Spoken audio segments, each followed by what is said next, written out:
the ulama, warathat al-anbiya, the inheritors of the Prophet ﷺ spoke about it. We need to understand the nature of that knowledge and how one goes about getting it. Because when we speak about knowledge today, if you read theology, you will find things in there that might agree with the Islamic ethos on knowledge and some things that don't. And I would say, after some reflection on this, the main difference between the two is that we make a clear distinction between al-ilm, alumat. If someone says you know a lot or he knows a lot, doesn't really mean they know anything yet, right? Because it's not kam. Right now, it's not how much. We have libraries that house millions of volumes of books that previous generations, and certainly the time of the Sahaba, did not have access to. They didn't have huge libraries. One of our great Shaykh will be reading his Usul al-Tariqa, Shaykh Hamza Yusuf. It said that when he passed, that he only left behind 14 books in his possession. So even many of the early generations didn't have, in terms of what we would call ma'lumat and kam, of how much they have, it wasn't that much. But nevertheless, we are quite certain that the best of generations was the generation of the Prophet Muhammad ﷺ. Then the generation after him, the tabi'een, who were followers of the companions, and then tabi'een, who were the successors or the ones who came after the tabi'een. So then it's not based upon ma'lumat.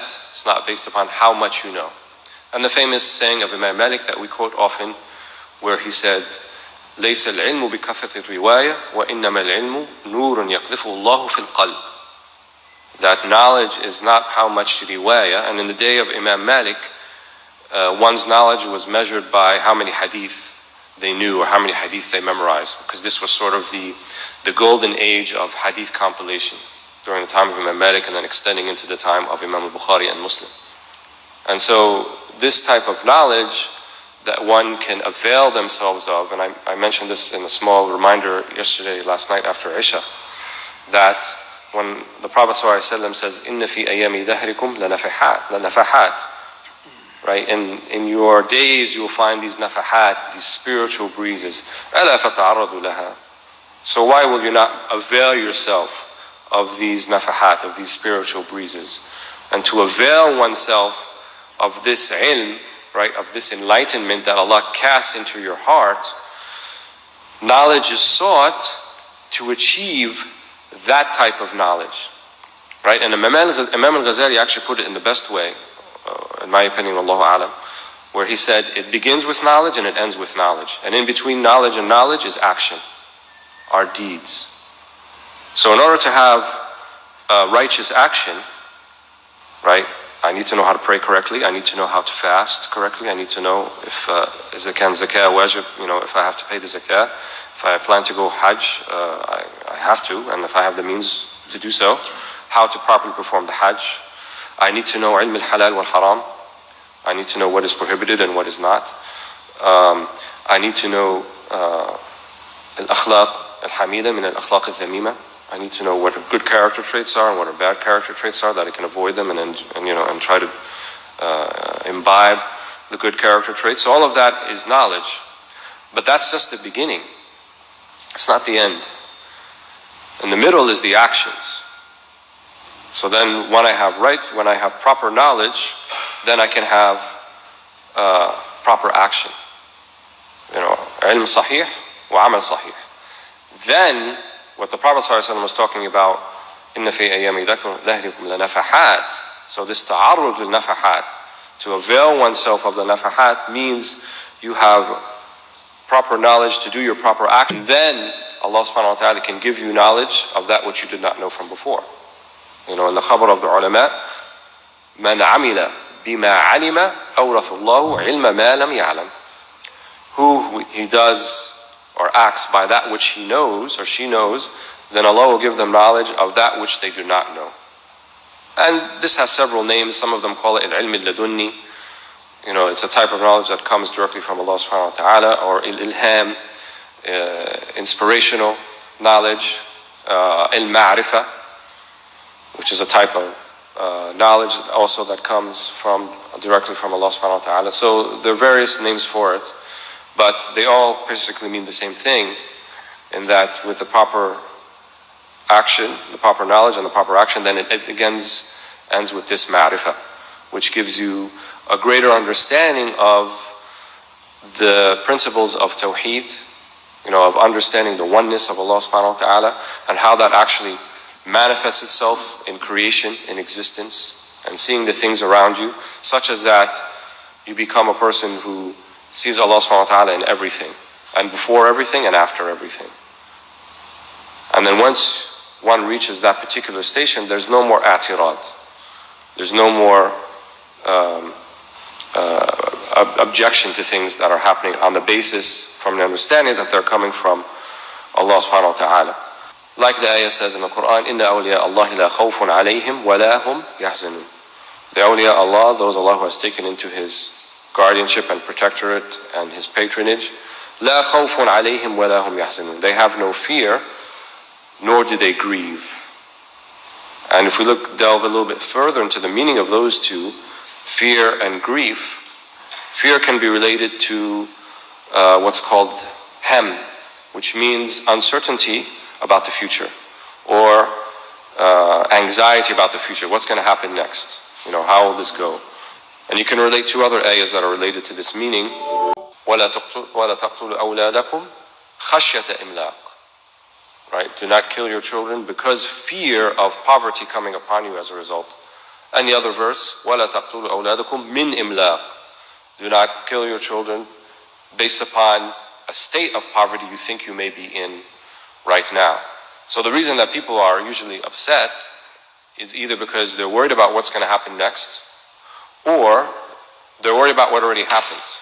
When they grieve about something that I didn't want to happen, something unexpected, so to speak, something that I didn't plan for, happened to me. Loss of a loved one, loss of wealth.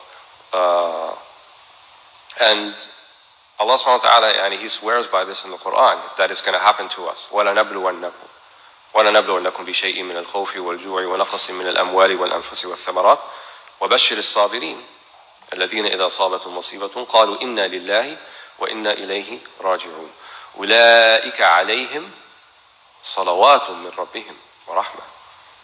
I'm not aware of any other verse in the Quran where it says عَلَيْهِمْ صَلَوَات except that verse.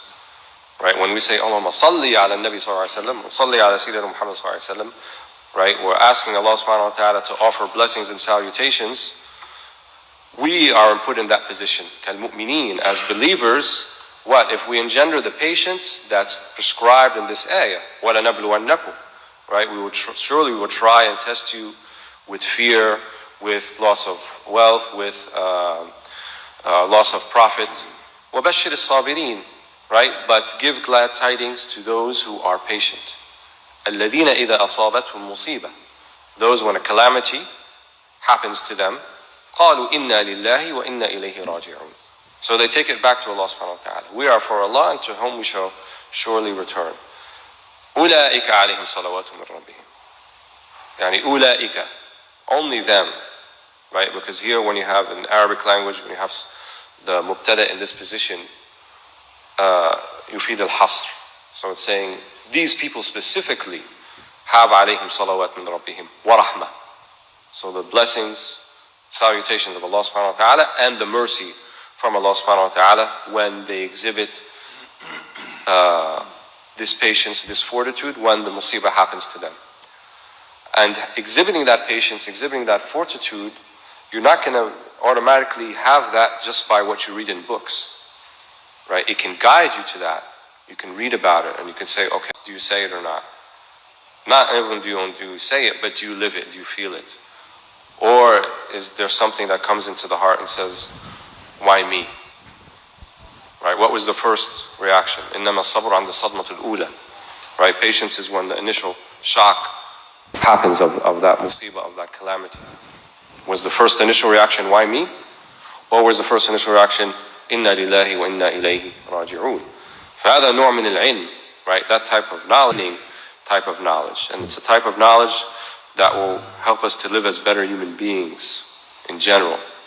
Not just better Muslims, better human beings. The Prophet ﷺ, ليس فقط المسلم الكامل إنما هو الإنسان الكامل. Right? He is the complete, perfect human being. You think of all of the beautiful character attributes and traits one can possibly have: honesty and trustworthiness and courage and gentleness and patience. The Prophet ﷺ كان القمة في جميعها. He will reach the zenith, the apex in every single one of them. No one surpassed him, and no one will ever surpass him in any of those. And so he is the exemplar, as we said in the beginning. He is the delight of our hearts. He is the one that we follow in emulation to imbibe the knowledge that he brought. Right after the Prophet ﷺ passed to Rafiq al-A'la, he said, ما نفضنا أيدينا من دفن النبي صلى الله عليه وسلم حتى أنكرنا قلوبنا أو حتى أنكرنا أنفسنا. In another riwayah, he said, we barely finished burying the Prophet ﷺ and we wiped our hands from the dirt till we no longer recognized or knew ourselves or knew our hearts. Right? And make no mistake, the biggest musibah ever to happen and will happen to us was the loss of the Prophet ﷺ in that time. So the Sahaba actually lived through the biggest musibah everyone will ever live through. Nothing that happens to us after that can be greater than this. Nothing. All of the masa'ib that are happening around us, and some are within a few hundred kilometers of where we're sitting right now, there are masa'ib happening, yani masa'ib jasima. But nevertheless, none of them will measure up to that greatest musibah that happened to the generation of the Prophet himself, sallallahu alaihi wasallam. But nevertheless, the Prophet ﷺ, he said, إِنَّ حَيَاتِي خَيْرٌ لَكُمْ وَإِنَّ مَمَاتِي خَيْرٌ لَكُمْ. He said, my life is best for you or good for you, and also my death is best and good for you. Because he said, تُعْرَضُ عَلَيَّ أَعْمَالَكُمْ. Your deeds are presented before me. So this beauty of the Prophet ﷺ and realizing this beauty of the Prophet ﷺ is an essential step in imbibing that knowledge, in living that knowledge, right? Because we have people walking around, unfortunately, who sort of marginalize or even dismiss the importance of the connection with the Prophet ﷺ. The Prophet ﷺ was not just a postman who brought us a book, handed it over, أَدَّ الْأَمَانَةِ السَّلَامُ عَلَيْكُمْ أَبَدًا وَعَلَمُوا أَنَّ فِيكُمْ رَسُولَ اللَّهِ. And know amongst you there is Rasulullah sallallahu alaihi wasallam. He is amongst us. Maybe not in the same way that in bodily form as before, but nevertheless, he is amongst us. And so when we talk about the Prophet sallallahu alaihi wasallam, we talk about his seerah, it's not like he was born on this day and he died on this day and that was the end of the story. It's not an obituary, it's not a eulogy, right? It's something that we're constantly living all the time. Every day we send Prophet sallallahu alaihi wasallam. Every day we speak to the Prophet sallallahu alaihi wasallam. Do we not? In the tashahhud, don't we say, Assalamu alayka ayyuhan nabi wa rahmatullahi wa barakatuh? We're addressing him directly. Assalamu alayka ayyuhan nabi. Every day, at least in every tashahhud, right? That's like, you have one tashahhud in the morning, and then you have after that. So, 7-8 times in the day, we're offering that. We're speaking to the Prophet ﷺ and offering our salams to him. I remember the first Rihla or Deen intensive that I attended was in 1995, when I was very, very, very young, because I'm not that old right now. But back in 1995, I remember it was in New Mexico in Abiquiu, and I was there as a student.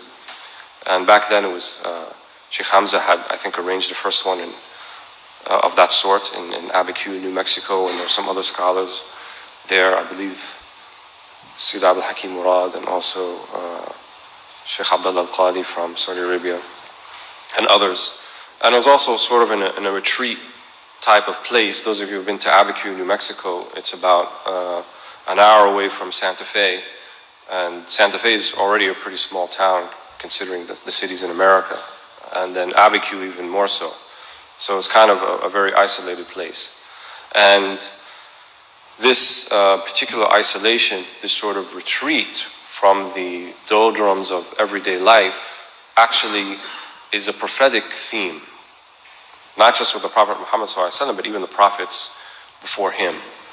That the idea of uzla, or temporary type of isolation, and there's many names for it, khalwa, uzla, i'tikaf, right? The i'tikaf in Ramadan, which is sort of a retreat from everyday surroundings, means that the most important thing that defines us, of who we are, it's not our outer forms, it's not how tall we are, how much we weigh, or what we look like, or anything like that, but rather it's our hearts, right? Because Allah doesn't look to our outer forms, He looks to our hearts. And so this heart, al-qalb, even in Arabic, right, qalb comes from a taqallub, mutaqallib, right? It oscillates a lot. Not just the beating, the physical beating of the heart, the latif, that subtle essence that defines who we are, that type of heart also is very sensitive to what the senses take in, what our five senses take in. And so emphasis is there in the halal and haram of things we shouldn't be looking at, and things we should refrain from hearing, and things we refrain from looking at, things we refrain from touching, because the senses are a pathway to the heart. And so Allah subhanahu wa ta'ala in His infinite wisdom is seeking to protect our hearts more than anything else. And so when we look at that image or look at that thing that we shouldn't be looking at, you will find it has an effect on the heart. And you will find that it's easier to slip afterwards, right? And then the ulama have this concept called al-qati'ah, right? And qati'ah means that the implication of it is tremendous, because it means that you now feel that you have sort of a disconnect from Allah subhanahu wa ta'ala. Imam al-Ghazali, when he defines tawbah, he puts it in terms of tariq al-bu'ad wa tariq al-qurb, the path of closeness and the path of distance. So the qati'ah is like you fell off the path of closeness, getting closer to Allah subhanahu wa ta'ala, and now you've sort of veered into the path of distance. So tawbah, right, repentance, means a return. So it's returning from that path of distance to the path of proximity and closeness that you're seeking, al-qurb, to Allah subhanahu wa ta'ala. And so our hearts are very sensitive to that. And that's why there's an emphasis on what we let in, right, via our senses to what can affect our hearts. So the idea of a retreat is sort of to give a recharge to the heart itself. And the Prophet ﷺ in the very early days, even before the formal prophethood, in the hadith Bad al-Wahi that's narrated in Imam al-Bukhari's collection by Sayyidah Aisha radiallahu anha, and it describes what he used to do when he went to Ghar Hira, يتحنث الليالي والأيام والأيام والليالي ذات العدد, that he would go and spend days and nights away. And other versions of narration say he spent up to maybe a whole month away, where he would come for little spurts to visit his family, Khadija radiallahu anha at the time, and then go back. And they would even meet him down at the mountain and give him his zad, food and supplies and so forth, and he would go back up.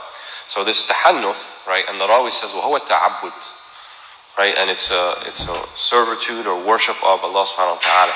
But the Prophet ﷺ, nevertheless, there was a physical separation from what was happening to him in Mecca at the time when he went to the cave or the Ghar of Hira.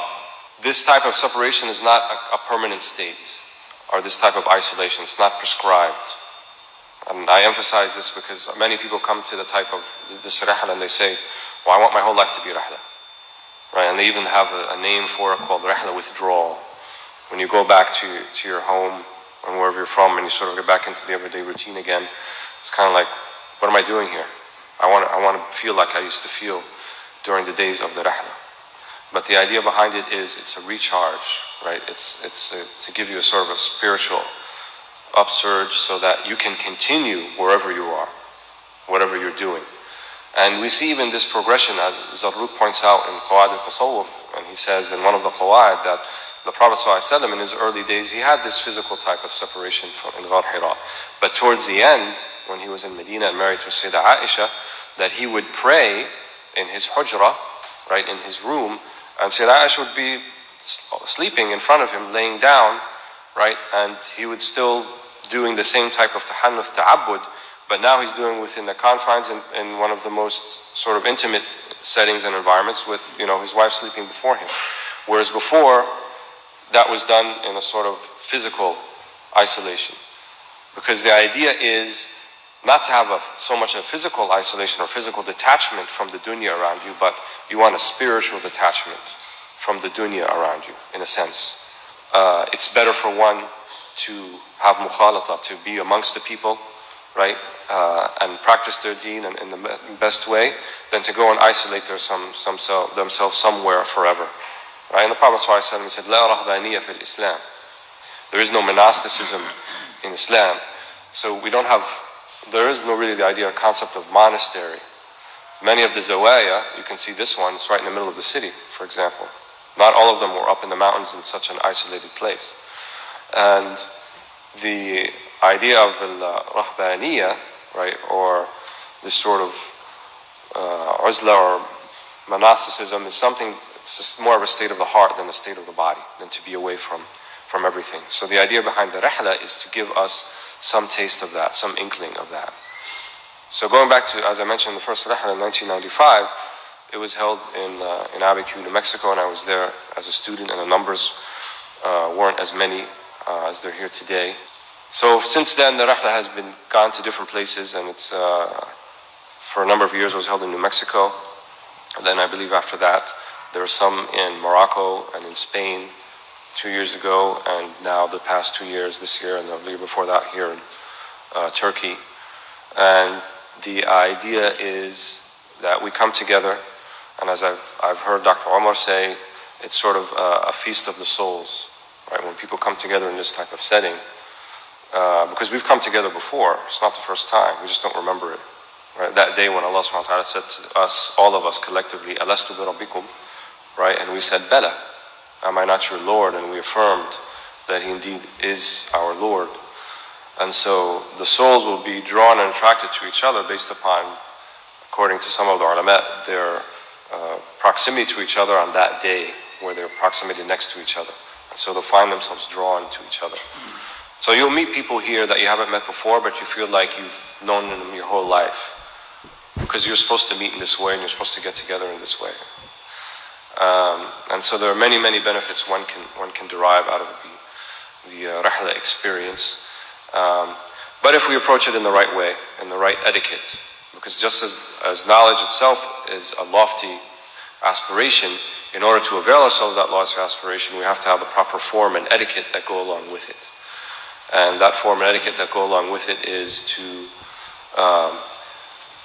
go about it in this way, right? And what I mean in this way, when the Prophet ﷺ said, إِنَّمَا الْعِلْمُ بِالتَّعَلُّمِ, right? Knowledge is by learning. Because you could have, you got that packet that you all have, and you could have sort of just read it on your own, right? And kind of decipher what it means. But the idea is that this knowledge that we are receiving here is an inherited knowledge. هو علم موروث, right? It's a knowledge that is something that's preserved and passed on from one generation to the next. Those who don't have the isnad, those who didn't avail themselves of that and picked up the book and read it and then just sort of explained to you based upon their research, we won't go as far as say there's no benefit in that. There is some benefit, but it's certainly not the same in what we talked about at the very beginning, that knowledge is light that's cast into the hearts. One who wants to avail themselves of that type of knowledge has to seek it in the form and in the manner of transmission by which it's supposed to be passed from one to the next. And this is one of the things that we're suffering from in this day and age, because the number of people who actually have received their education in this way are dwindling, and they're less and less. And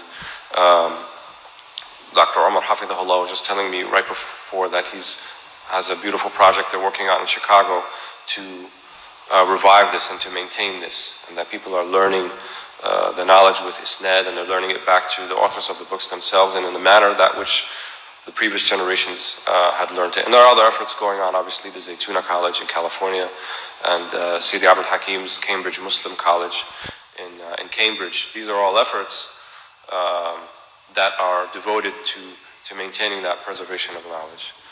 And the Prophet ﷺ, he foretold that this time would come.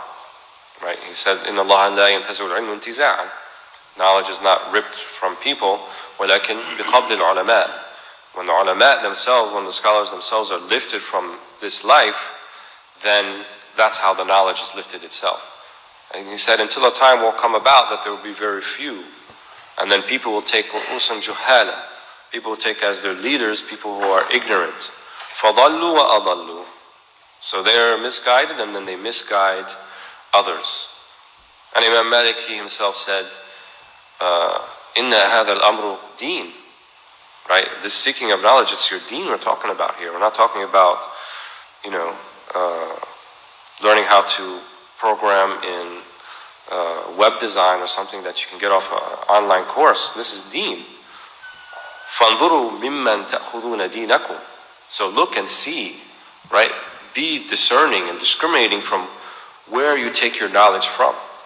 Imam Malik himself especially was renowned for this, right? He had over 700 shuyukh. But at the same time, he was so discerning in his shuyukh that one of the great shuyukh of Mecca, he once saw him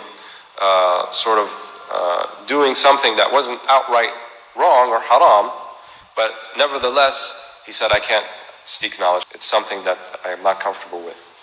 So he was very discerning in whom he sought knowledge from and who he would take the knowledge from. And so we too should be just as discerning about where we take our knowledge from.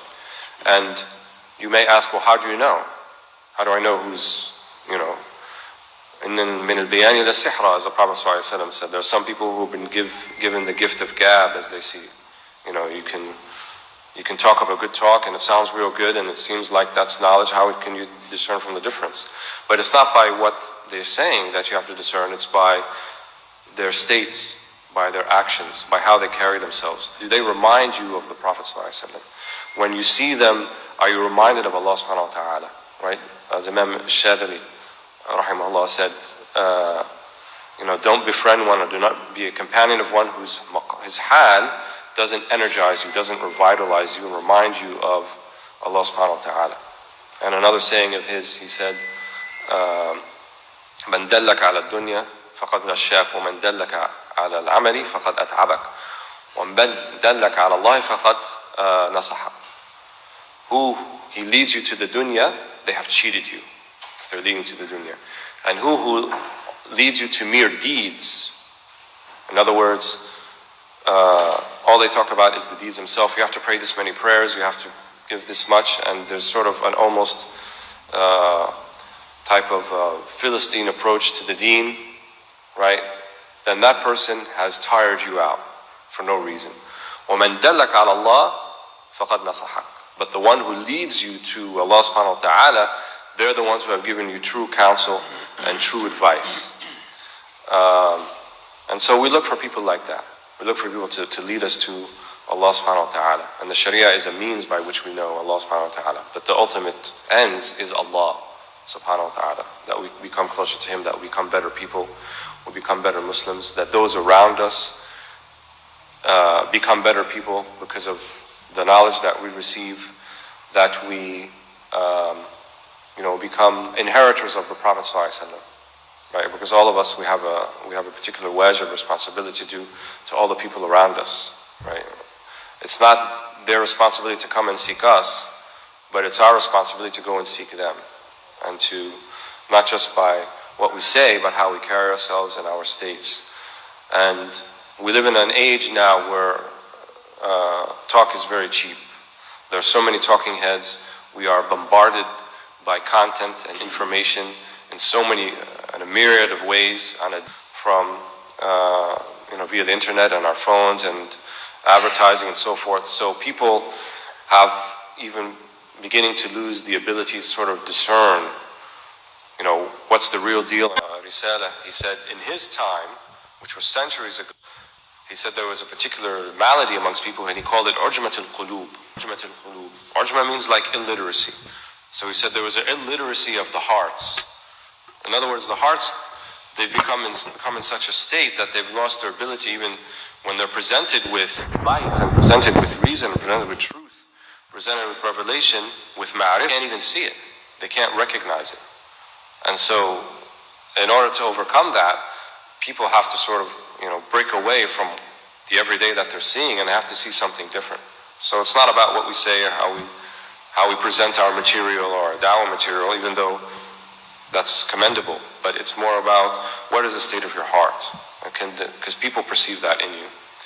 So I think we'll stop here for now, and I ask Allah subhanahu wa ta'ala to make us all successful in this Rihla, to give us patience, and that He bless us in this blessed month of Sha'ban, and that He allow us Ramadan where we can even realize greater benefit in that blessed month, and that He bring our hearts together, that He lift the burden upon Muslims all over the world who are suffering, especially in Syria and in Libya and in Yemen and in Egypt and in Tunis and in Somalia and in Afghanistan and in Iraq and all of the countries of the Muslims. I ask Allah subhanahu wa ta'ala also to bless this gathering and to bless our shuyukh, to bless and preserve Dr. Omar and Shaykh Hamza and Shaykh Abdul Hakim Murad and Shaykh Yahya Rodis and Imam Zayd Shakir and all of the other ulama who will be coming here, to bless them and to make their travels light and their travels easy, and to make them safe and come to us so that we can benefit from them in this blessed gathering. This is to further clarify when we had quoted Imam al-Shadri about deeds and actions, someone who leads you to merely what I added that in the translation because that's the meaning behind it. Merely deeds and actions versus someone who's leading you to Allah subhanahu wa ta'ala. Because if we look at the actions themselves, they're a means, they're not an end. Salawat was zakawat, wal hajj, wal umrah, wal ilm, with dhikr, with tasbih. All of these things are means to an end. And that ends is Allah subhanahu wa ta'ala. And so the person who leads you to that ends, obviously he's going to take you through the proper means. And the proper means are, as you mentioned, the actions that bear fruit. The salawat and the nawafil, and we all know the hadith al-Qudsi, a hadith narrated by the Prophet ﷺ, but it's Allah's words Himself that the closest thing that we can reach Allah subhanahu wa ta'ala is by our fara'id, that which He has made obligatory upon us, and then we continue to come closer to Him with our nawafil, right, with those things that are voluntary acts, until then Allah becomes the sight by which we see, and the ears by which we hear, and the legs by which we move. And then if we ask Allah for anything, then He would give it to us. So the end of the last part of the hadith is showing you the ends, but it showed you the process, so to speak, of how to get there from the beginning, namely al-fara'id. No one should ever assume that they can leave something out of the fara'id and they're going to be wasil, and that they're going to find what they're looking for in terms of that qurb to Allah subhanahu wa ta'ala.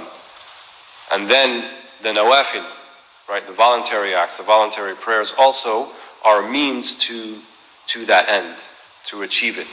And then that last part of the hadith shows you what becomes the result. In other words, you live tawheed. You live a complete sense of the tawheed and understanding the oneness of everything, that it all points to Allah subhanahu wa ta'ala, and such that your own irada, your own will and intent, because once you say my will, my intent, هذا يقدح في التوحيد. This is something that it's like it scrapes against a complete understanding of tawheed. When you say my, when you have nisbah to yourself, right? When your nafs is still sort of, your ego is sort of guiding you in things, and you attribute things to yourself. But when you attribute things to Allah subhanahu wa ta'ala, not just by what you say, by living that, by attributing those things, your state and your deeds sort of belie that, then that is at the point where you can reach a level of ma'rifah based upon the deeds, al-amal, that came beforehand. Now the one who leads you merely to deeds and amal, it's as if the ends is the deeds. And so there'll be an overemphasis how long your beard should be, how short your thobe should be, the manner in which the woman is supposed to wear her khimar or not wear it, and sort of this tadqiq, this sort of like nitpicking.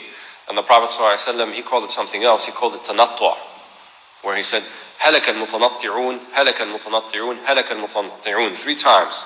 And a tanattu' is a type of overly nitpicking upon these very minute details at the detriment, right? At the detriment of seeing what the bigger picture is and what it's all about. And so people who are very much concerned with these very minute details at the expense of why we're doing all this to begin with, atabak. They tired you out.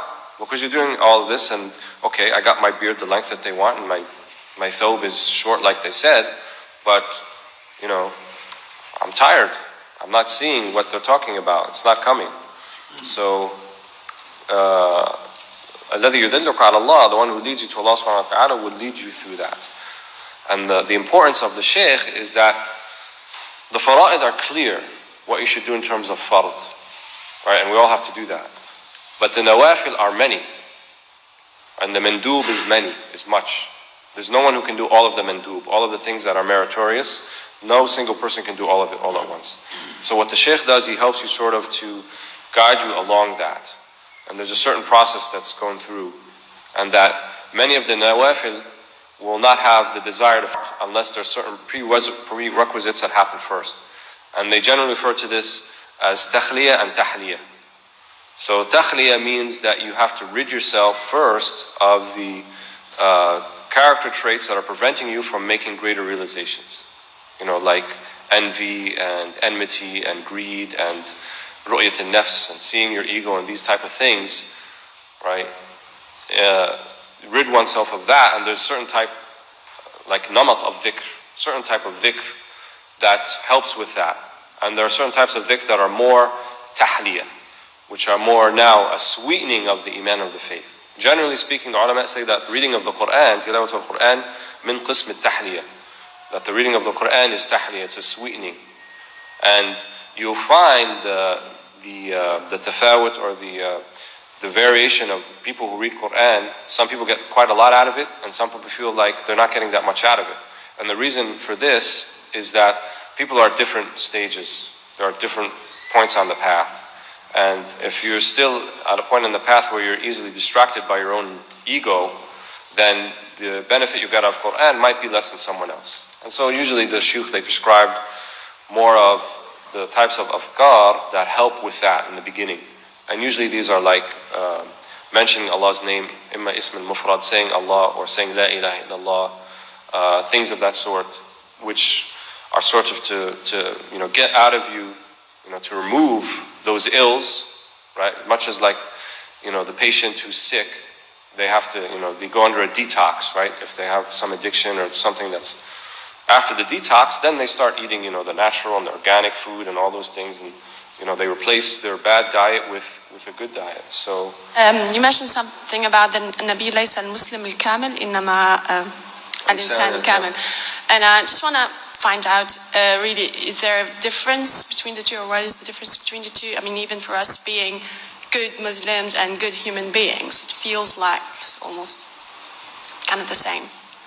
Yeah, not only al-Muslim al-Kamil, not only that, but al-Insan al-Kamil. In other words, it's a contradiction to be a good Muslim and at the same time you're a human being that people don't want to be around, or that you're abrasive with people, even non-Muslims, right? And then you think that's part of the deen. It's not.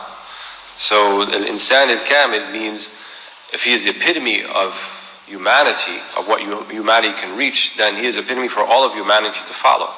And that's our belief, right? That this is the perfect man, the complete man. Allah subhanahu wa ta'ala made him in this way as an exemplar for us to follow. And so all of the ills in society and all of the ills that people feel inside of them, we strongly have a certainty that all of them can be remedied by following the example of the Prophet ﷺ, the Sunnah of the Prophet ﷺ. There's not a society or an individual ill except that the Sunnah can address it in some form or manner, and that by following the Prophet ﷺ, one can be remedied of that particular ill, whether on an individual level or whether on a societal level.